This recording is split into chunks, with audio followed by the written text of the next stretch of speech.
ariko ingirwa mugabo si n'umugabo, ingirwa mugabo bita Satani cyangwa se ubizana azabona iki? Ishano.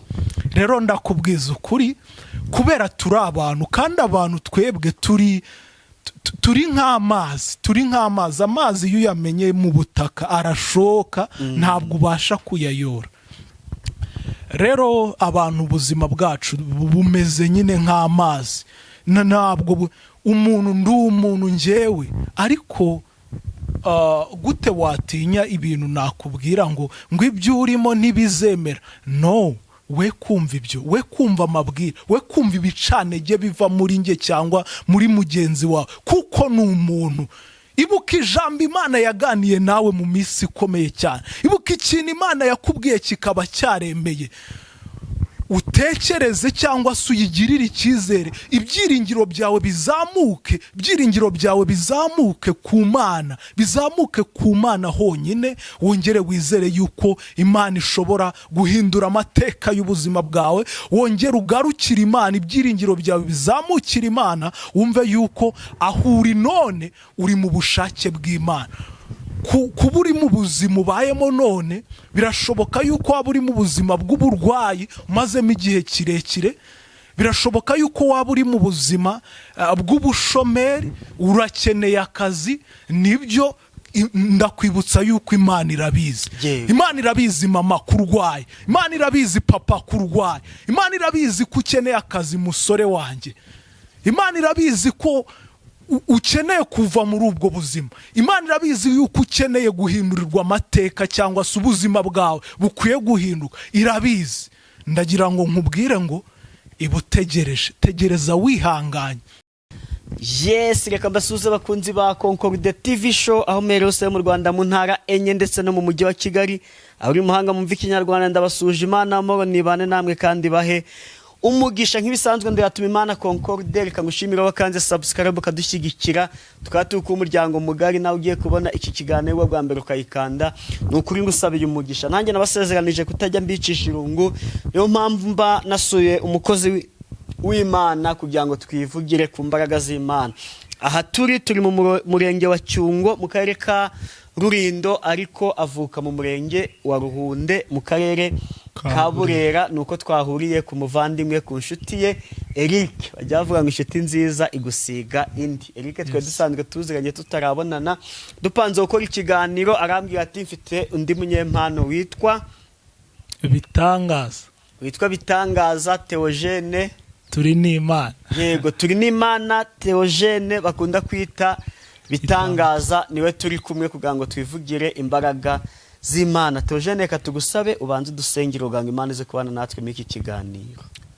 Turagushimiye cyane mwami mwiza, turagushimiye kubw'imbaraga zawe, turagushimiye kubw'icyubahiro cyawe, turagushimiye kubw'imirimo udahwema kudukorera myiza, kandi turagushimiye kubw'uburinzi bwawe. Uhora uturinda amanywa nijoro, uhora uturinda mwami mwiza. Ubw'iminsi, ibihe, amasaha n'abantu bidusiga, wowe ntabwo ujya udusiga. Uri Imana idatererana abayo, turakwiringiye Kristo muri byose.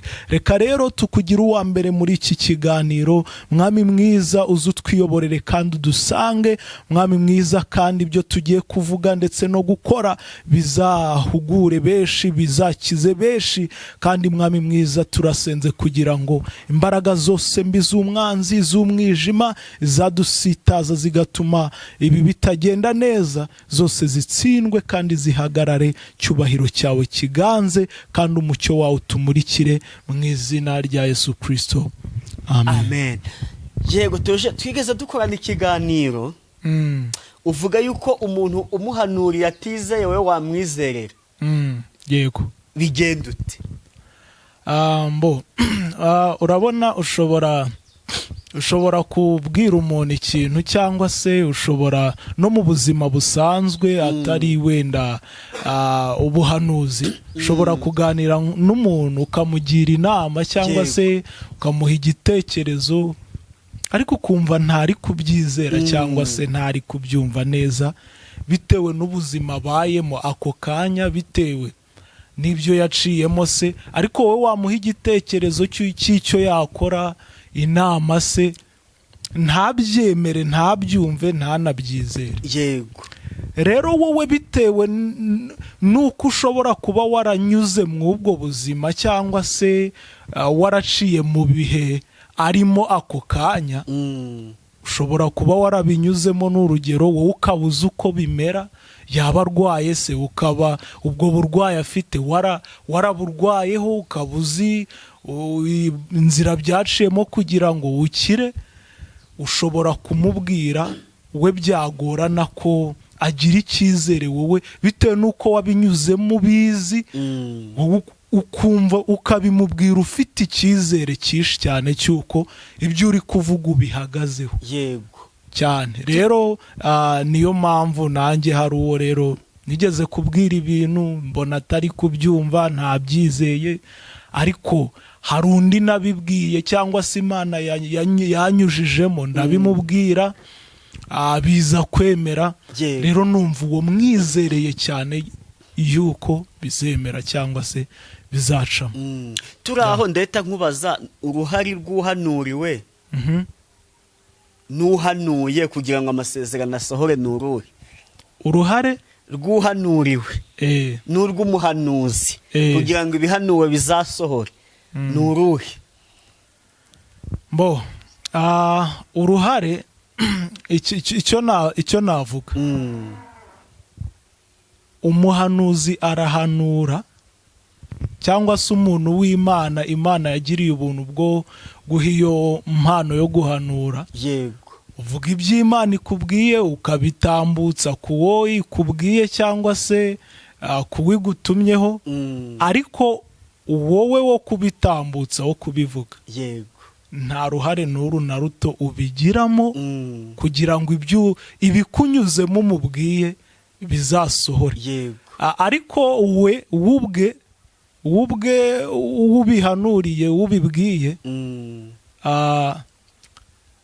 hari imbaraga bishiramo, hari umwete agira kugira ngo ikivuye muri wa muhanuzi, kivuye muri wowe kikagera kuri we, kizasohore. yego urugero, ashobora kuguma mu byizerwa, agasenga cyane, asengera icyo kintu yabwiwe kugira ngo Imana izagisohoza. urabona umuntu ntabwo yakubwira ngo hariya hari ibiryo, genda urye, noneho wowe aho akubwiye ngo ujye kurya ukagenda, wagerayo ugahagarara gusa, cyangwa se niba yarakubwiye ngo ibiryo biri hariya genda ujye, wagerayo ukabireba gusa cyangwa ukicara gusa, uko biri kose keretse aje akagutamika, nawe ufite imbaraga zo kwitamika ukarya, uragenda ukabifata ukarya, birumvikana. rero iyo umuntu cyangwa se umuhanuzi akubwiye iby'Imana imubwiye, ugira imbaraga cyane wowe nyiri ukubibwirwa, ushiramo umwete ukaguma mu nzira nziza z'Imana kugira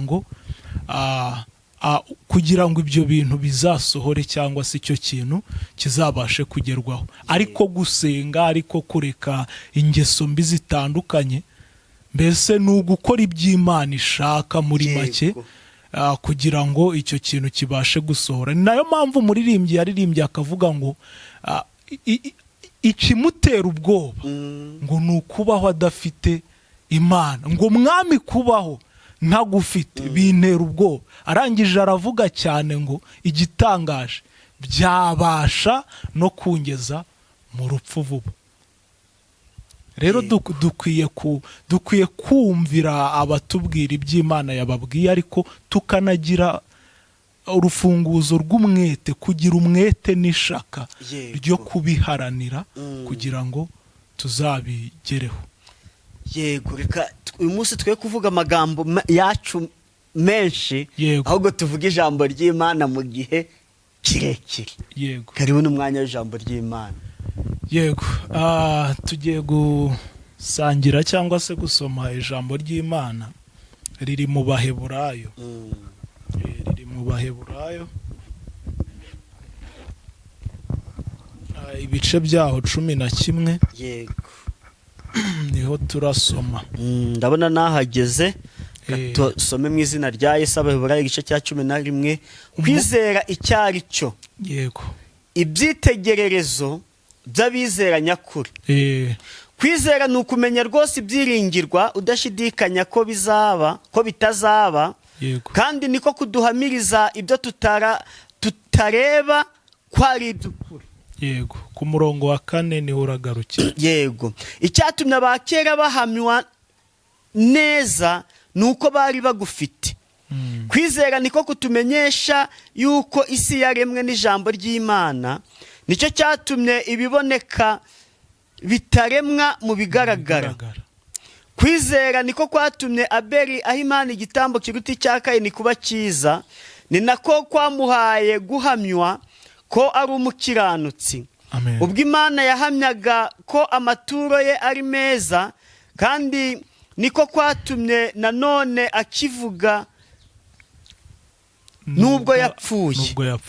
Kwizera niko kwatumye Henoki yimurirwa mu ijuru ngo adapfa, kandi ntiyaboneka kuko Imana yamwimuye, kuko yahamijwe atarimurwa yuko yanejeje Imana.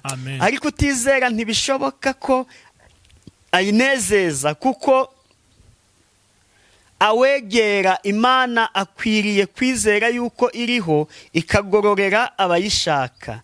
Kwizera niko kwatumye Nowa atinya Imana amaze kuburirwa nayo iby'ibitaraboneka, akabaza inkuge yo gukiza abo mu nzu ye, ariyo yacishije iteka ry'abari mu isi, aragwa gukiranuka kuzanwa no kwizera. Wagarukiraho. Amen. Amen.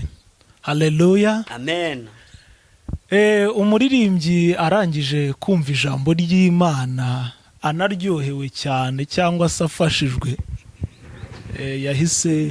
yahise amaze kuryoherwa n'ibyiza by'ijambo ry'Imana, yahise avuga ngo ijambo rye rirarema, jambo ry'Imana rirarema, ntabwo ari umuntu ngwibeshye, iyivuze irabikora, rurema niryo zina rye. Mwene data conclude, kandi n'abandi dukurikiye cyangwa se bazadukurikirana, ijambo ry'Imana rirarema, ritanga ubuzima buzima, ritanga amahoro n'umucyo n'umurava. Ijambo ry'Imana dusomye mu Baheburayo riratubwiye, umutwe w'amagambo uratubwiye ngo kwizera icyari cyo, ibyitegererezo by'abizera nyakuri. Muri iyi minsi ndetse no mu minsi yo kubaho kwacu k'umukristu, k'umuntu wese usanzwe utaramenya Imana ariko twe twayimenye, birakwiye ko aho tugenda n'aho duca hose tugenda tubwira abantu kongera kwiringira Imana, kongera kwizera Imana kwishobora byose. Turazi neza yuko hari igihe hura n'ikibazo mu buzima bwacu bwa buri munsi ku isi busanzwe, intege zikakuvamo, kumva ibintu bikurangiriyeho. Hari igihe urwara ukumva ibintu biranze, ariko ndashaka kukubwira ikintu kimwe nshuti yanjye conclude, n'undi muntu wese uzadukurikirana.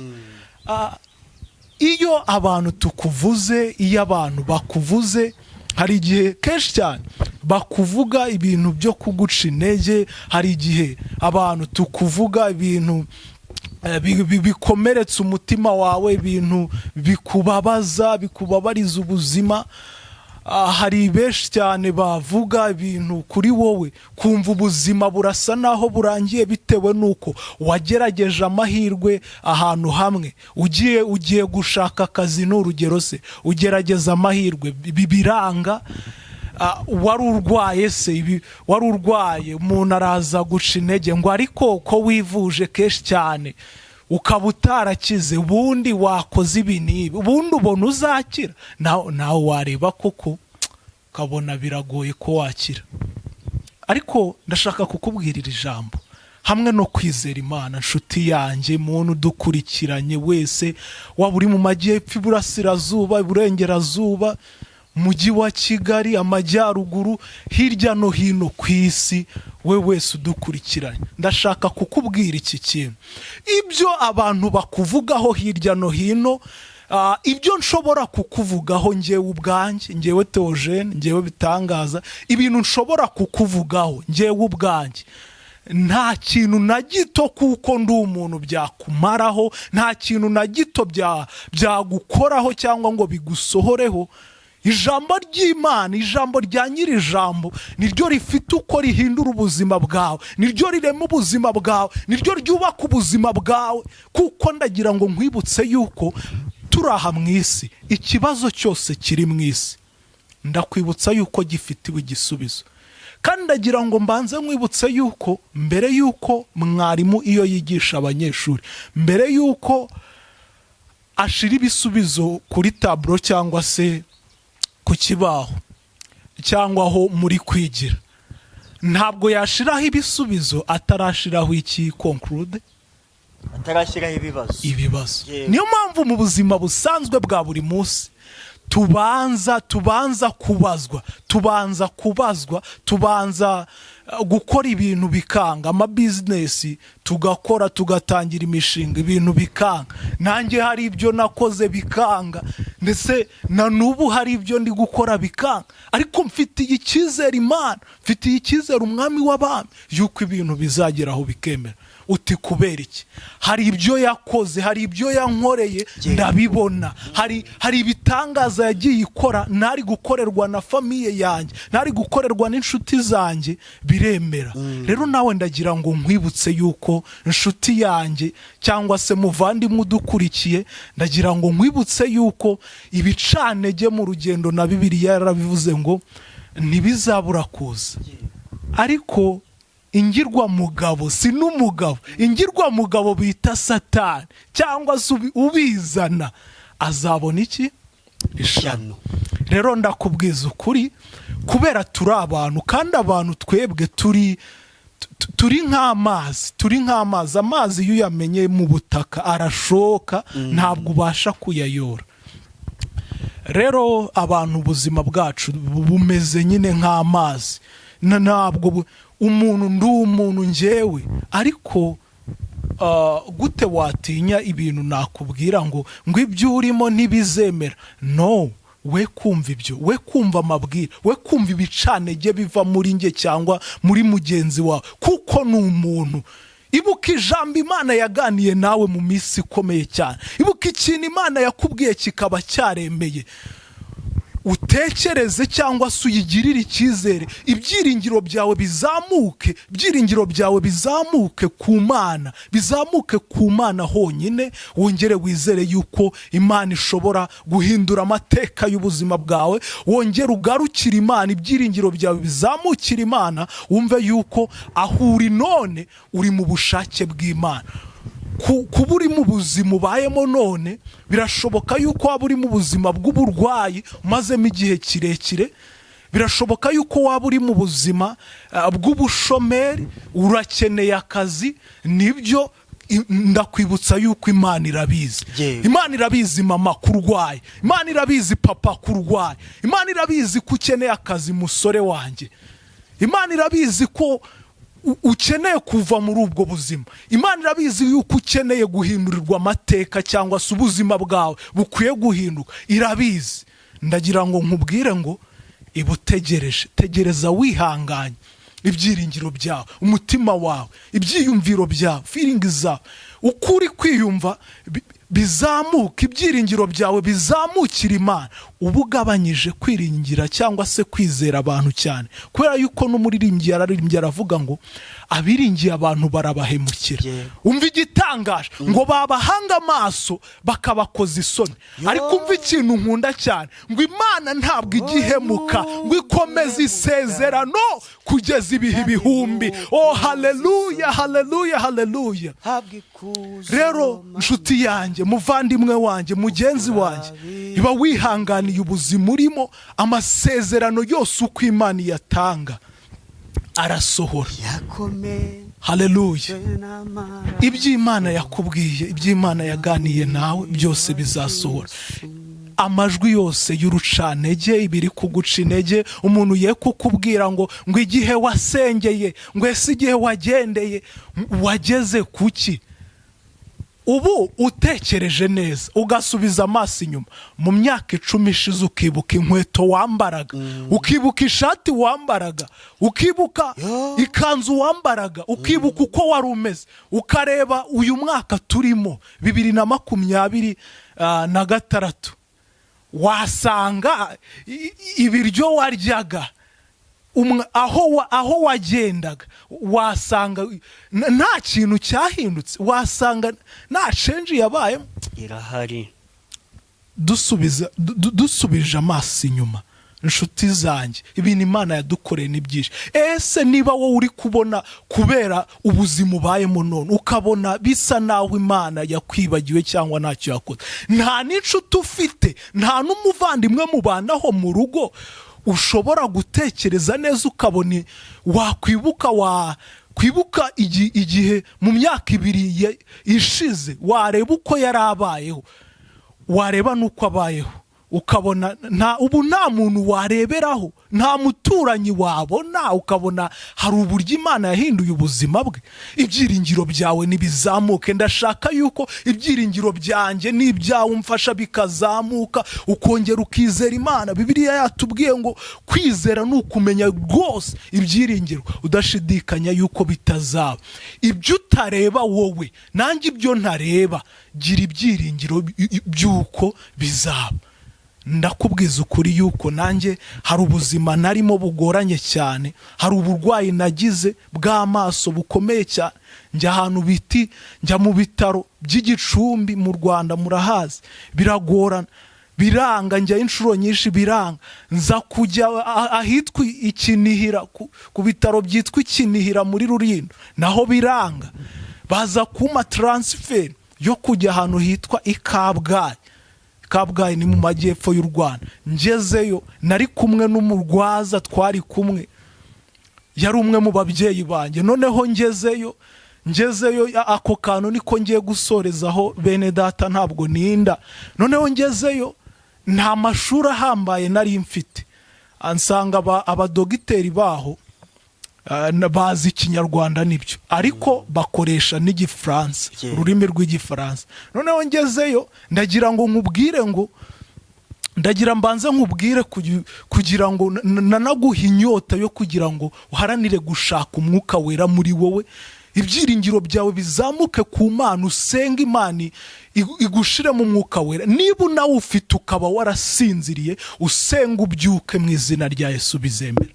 Noneho ngezeyo aho hitwa Kabgayi, ku iryo vuriro ni mu karere ka Muhanga, ngire ngo mu majyepfo. Ngezeyo baza biba ngombwa ko banshira ku gitanda, ubwo ndihuta cyane, banshize ku gitanda, batangira kuvuga mu rurimi ntumva rw'Igifaransa. Icyo gihe Igifaransa icyo narinzimo ni ukuvuga je t'aime, exercice de français, utuntu nk'utu, devoir, utwo gusa. Noneho ngezeyo bavuga mu rurimi ntumva, ariko nagezeyo ndi mu masengesho y'iminsi 2. Nari mfite ubwoba bwinshi cyane ko amaso yanjye bazayakuramo bakayabaga. Mfite ubwoba, nzongera kureba amaso yanjye navamo mwoka byaramwe. Nari mfite ubwoba, birumvikana. Noneho ngezeyo banshira ku gitanda, ndi kumwe n'umurwaza wari undwaje, nawe nta mashuri ahambaye yaha mu isi yari afite, na France yari azi.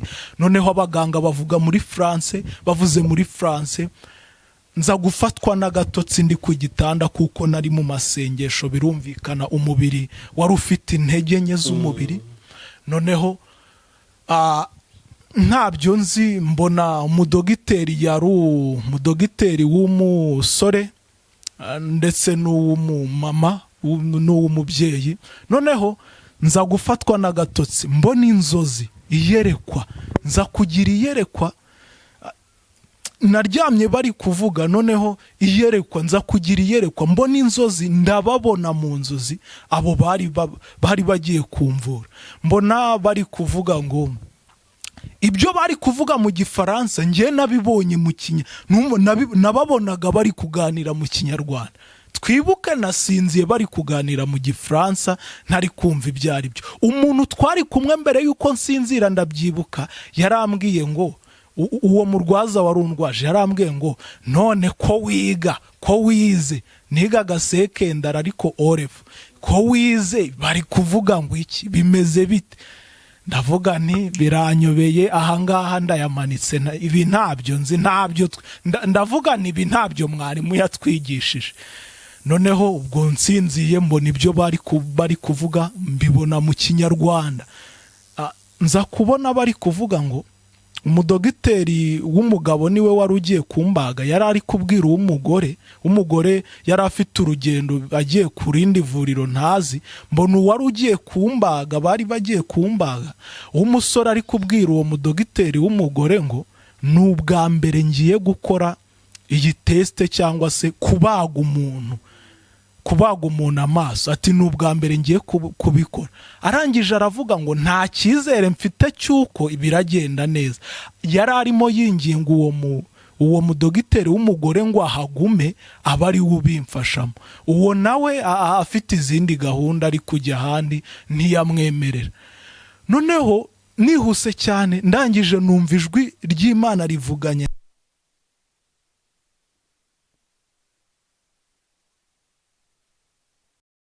Yego.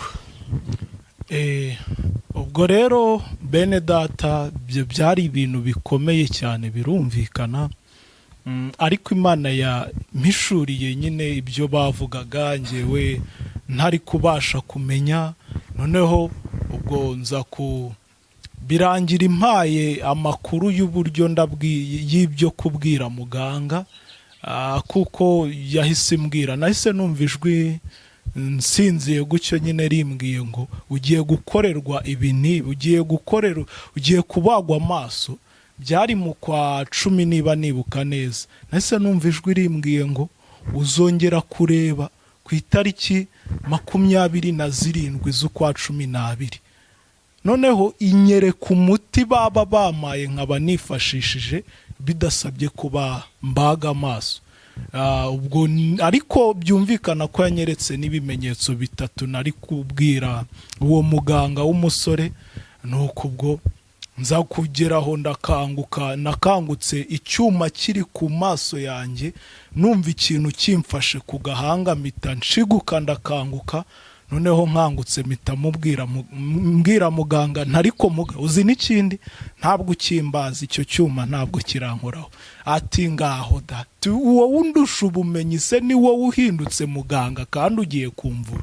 Ndamubwira nti Imana yambwiye ngo ibi n'ikimenyetso nawe ubwawe uri umwemeramana cyangwa se uri umukristo usengera aha nturi n'umunyarwanda.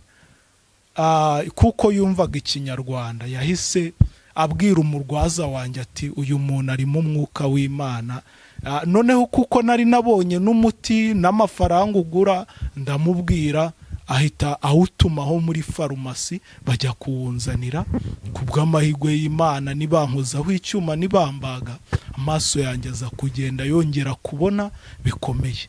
Nsoza rero mwene data, ibyiringiro byawe nawe uri mu burwayi, wabuze pfo wabuze ruguru wabuze amahoro se, jya mu nzu y'Imana wumva ijambo ry'Imana. Niba urwaye udukurikirana kuri iki kinyamakuru, umutima wawe n'ubuzima bwawe buzahinduka gake gake. Ariko nakubwiraga ngo ibyiringiro byawe, kwizera kwawe nibizamuke kuwiteka, wongere wizere Imana kuko ari we ufite urufunguzo rw'ubuzima bwawe bwose. Ndasoje rero, mwakire neza ijambo ry'Imana. Yego mukozi Imana iguha umugisha. Reka tugusabe utange nimero wumva yafashijwe nkanjye azaguhamagare ubundi dusengere n'isengesho dusoze. Yego, nababwiye ko nitwa turi n'Imana Theogene benshi bakunze kwita bitangaza. Iwacu ni Burera mu murenge wa Ruhunde. Nimero yanjye ya telefone ni 079 50 28 465 cyangwa se 0737 75 8:4-62. murakoze, Imana ibahe umugisha. isengesho dusoza. Turagushimiye cyane mwami w'abami, turacyagushimira kubw'imbabazi zawe, turacyagushimira kubw'imbaraga udahwema kuduha no kutugirira iyo tubuze pfo n'iyo tubuze ruguru. Komeza abantu bawe mwami badukurikirana mu biganiro bya buri munsi, bakurikirana mwami yicano. Mwami ndasenze kugira ngo cyane ubahereze umugisha kandi imbaraga zawe zibagereho, ubuntu bwawe bubagereho mu izina rya Yesu Kristo, nk'uko twarimo tubivuga mu ijambo ryawe, ijambo ry'ubuhanuzi, kandi ubuhanuzi buba butavangiye. Bashoboze kongera kukwiringira, bashoboze kongera kukwizera Kristo, kuko ari nta wundi wo kwizerwa, kuko ari nta wundi wo gupfukamirwa ndetse no gutambirwa. Mu biriho byose no mu bigirwamana byose nta gihwanye nawe. Mu bantu twese kuko twanyuze mu biganza byawe, no mu biremwa byose kuko byanyuze mu biganza byawe, nta gifite imbaraga nkawe, nta gihwanye nawe. Bivuze ngo twese ubuzima bwacu urabuzi kuko twanyuze mu biganza byawe. Uzi itangiriro ryacu, uzi n'iherezo ryacu. Mu izina rya Yesu Kristo rero, reka ibiboshya abantu biri gutuma batagera mu nzu hawe, biri gutuma bataguhimbaza, bibarekure mu izina rya Yesu. Televele mofalade ya govalanesha dalabaye gofalanevla losha. Mu izina rya Yesu Kristo, mwuka wawe wera nasakare mu bantu, kandi ibyiringiro bizamuke mu basore, bizamuke mu rubyiruko, bizamuke mu banyarwanda n'abanyarwandakazi, mu badukurikirana, mu bakurikira iyi cano, abari hirya no hino ku isi, ndetse n'uyikoresha. Ndasenze kugira ngo umugereho, kandi nawe ibyiringiro bye byongere bizamuke, yongere yizere yuko shobora byose. Buri umwe wese aho ari hirya no hino ku isi, ndamusengeye kugira ngo ubuzima bwe buhinduke, amateka ahinduke hamwe n'imbaraga z'ijambo ryawe. Reka twe kuvuga byinshi kuko ari wowe mwami w'abami, kandi umenya ibyacu byose. Mu izina rya Yesu Kristo niho tubisabye twizeye, amen.